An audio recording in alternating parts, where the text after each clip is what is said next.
Aytdi. Bugün yormadım.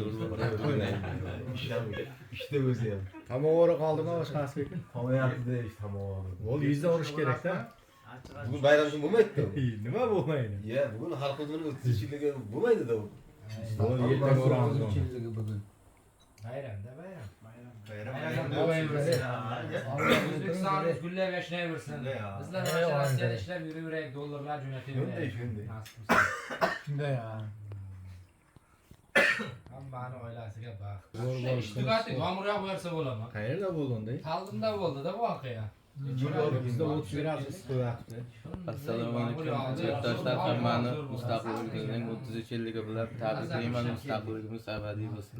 Shunday ishdan bo'lib tursa salqin-salqin. Assalomu alaykum qadrli yurtdoshlar.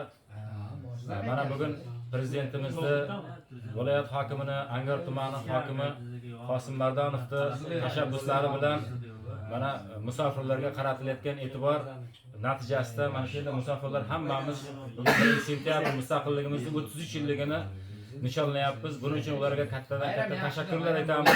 Mana hamma xursand. Ular shashilib yo'talib qolyapti. Mana Xudoga shukr. Hammalaringizga omad tilayman. Mustaqilligimiz abadiy bo'lsin, nasib bo'lsa. Yurtimiz bundan-da ravnaqi oshib, gullab yashnab ketaversin. Biz musofirlar xursandmiz. Barakali bo'lsin. Shunday ya. Yana bironta tilaklaringiz bo'lsa, tilak bildiruvchilar bo'lsa aytingizlar. Hammani bayramni mustaqilligimizni 33 yillik bilan tabriklaymiz. Mustaqilligimiz abadiy bo'lsin. Abadiy bo'lsin. 33 yilligimdan hammalarni tabriklayman. Hamma yurtdoshlarimiz hammani bayramini tabriklayman. O'zbekiston bayrog'i hamisha yuksaklarga ko'tarilaversin. Nasib Xudo xolasa. Yoshlarga yaxshi, mana sportdan ham yaxshi yutib keldi. Olimpiadada yoshlar. Olimpiada juda biz xursand bo'ldik. Xursand bo'ldik, yaxshi. Shuning uchun hammamiz bir ovozdan turib, mustaqilligimiz abadiy bo'lsin.